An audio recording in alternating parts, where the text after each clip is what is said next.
Hello, my name is Shahida. I'm from the beautiful island Grenada. I'm here to talk to you about the infectious disease, malaria, under the One Health, One Medicine program. Presentation outline. I'm going to talk to you about what is malaria, its transmission, signs and symptoms, diagnosis, high risk groups, prevention strategies, treatments that can be applied.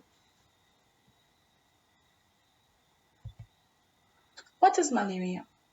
It is a transmitted and remittent fever caused by the protozoan parasite that invades the red blood cells. The parasite is transmitted by the mosquitoes in many tropical and subtropical regions. Malaria is preventable and curable, but it has devastating effects. It is widespread in tropical and subtropical regions, including parts of America, Asia, and Africa. The disease accounts for 20% of all childhood deaths, according to World Health Organization. The parasite carried by blood-sucking mosquitoes causes the disease, which is first characterized by fever, chills, and flu-like symptoms before progressing on to more serious complications. By 1951, the disease was eliminated from the US with the help of the pesticide DDT. Despite efforts to reduce transmission and increase treatment, there has been little changes in which areas are at risk of the disease since 1992. Malaria is one of the most common infectious diseases and an enormous public health problem. Malaria mostly affects pregnant women and children under the age of 5 years. Its parasites are transmitted by the bite of an infected female Anopheles mosquito. The disease is caused by the protozoan parasite of the genus Plasmodium. As mosquitoes feed on both biotic and abiotic components of the environment, they eventually suck up the parasites. The parasites then grow and mature in the guts of the mosquito. They then migrate to the salivary glands. The infected mosquitoes then travels and carry the parasite to the nearest host. Once transferred to the human body, the infection travels to the liver, where it multiplies and then enters the red blood cell. Inside the red blood cells, the parasites multiply rapidly until they burst, releasing even more parasites into the bloodstream.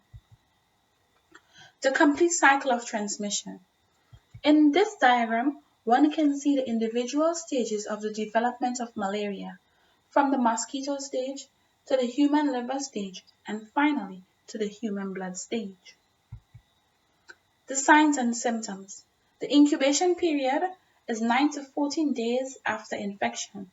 The parasites multiply within the red blood cells, causing symptoms including anemia, which is characterized by lightheadedness, shortness of breath, and tachycardia. Other general symptoms include fever, nausea, convulsion. In severe cases, it can result in coma and even death. In this diagram, one can see that malaria affects both the central and peripheral nervous system alike. Diagnosis.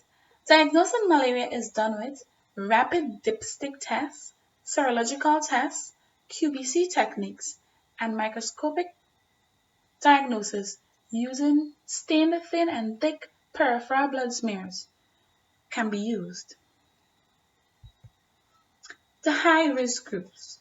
Malaria causes 400 to 9 million cases of fever, 1 to 3 million deaths annually. This represents at least one death every 30 seconds.